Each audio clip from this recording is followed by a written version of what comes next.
the Chauvin juror, he actually came out and was talking about the trial and what was going on, and basically we found out that this guy lied. He lied about everything, absolutely everything. So this guy here, this is juror number 52, is now identified as Brandon Mitchell, and he reportedly told Judge Cahill on March 15th that he had no prior knowledge of the case prior to being summoned for jury duty. That's a big deal, because that's a big part of this. Now, I actually played a clip about a week ago where, maybe it was 2 weeks ago, where I was going through this guy that was on the news, and he was saying they managed to find a jury of people that had no idea about this George Floyd thing. I don't know how in the world they found him in the videos everywhere, how they did that, but they managed to find him. And that jury is the worst, and he was already preparing to pit the media against the jury. But what we're seeing here now is this guy that's saying, hey, you know what? I completely just lied, actually. And not only did he lie, but it gets worse. So juror 52 here, that guy, Judge Cahill asked whether he heard anything about the George Floyd civil case. He says no. He explained hearing some basic info about trial dates, etc. from the news in recent months, but nothing that would keep him from serving as an impartial juror.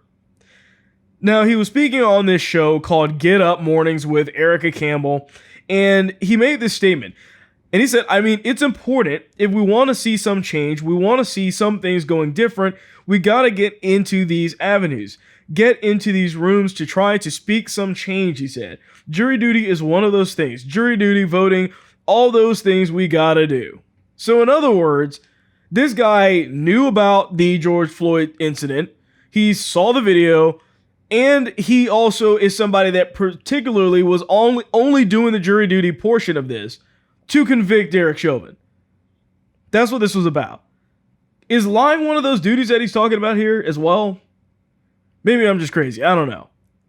But clearly this guy was an activist sitting on the jury. So he goes on, and this is an interview once again, where he had another interview with Michelle from Law and Crime Network, where he said that the jury took 5 to 6 hours to reach a verdict. 5 to 6 hours, that's it. I mean, no, I already knew that as soon as they made a very quick verdict that this was going the way against Derek Chauvin, but come on, guys. They didn't even try. He goes on to say in here that he wasn't impressed by any of the witnesses Chauvin's defense called up. Now, let's stop there for a second. What is wrong with that statement? He said in here that he was not impressed by any of the witnesses that on the Derek Chauvin's defense side that they called up. This guy's missing one critical detail about how our justice system works. And I echoed this on OANN when I was talking to them about this, that it is not the defense's job.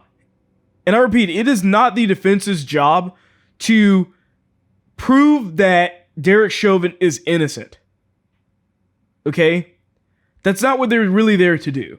Because when Derek Chauvin is in that room, in that courtroom right there, he is innocent until proven guilty beyond a reasonable doubt. What that means is that it's not the job of the defense to prove to the jury that this man is innocent. What they're there to do is to prove that the prosecution doesn't have enough evidence, or their evidence isn't strong enough to say that beyond a reasonable doubt that Derek Chauvin was solely the cause in George Floyd's death. That's how our justice system works. And I said this, and I knew that this was going to be the case. Every juror there came into this assuming that Derek Chauvin was guilty and was waiting for the defense to prove to them that he was innocent. That's what this was. And that is not how our justice system works. They've got it backwards. They've got it backwards. So what you have is BLM, somebody, because this guy, by the way, he was photographed in 2020 with wearing a BLM shirt. He had a shirt with it had like MLK on it, with they've been having our knees on our necks for something on. Like, I mean, this guy was basically an activist. So you've got BLM essentially on the jury telling other jurors what might happen if they vote to acquit.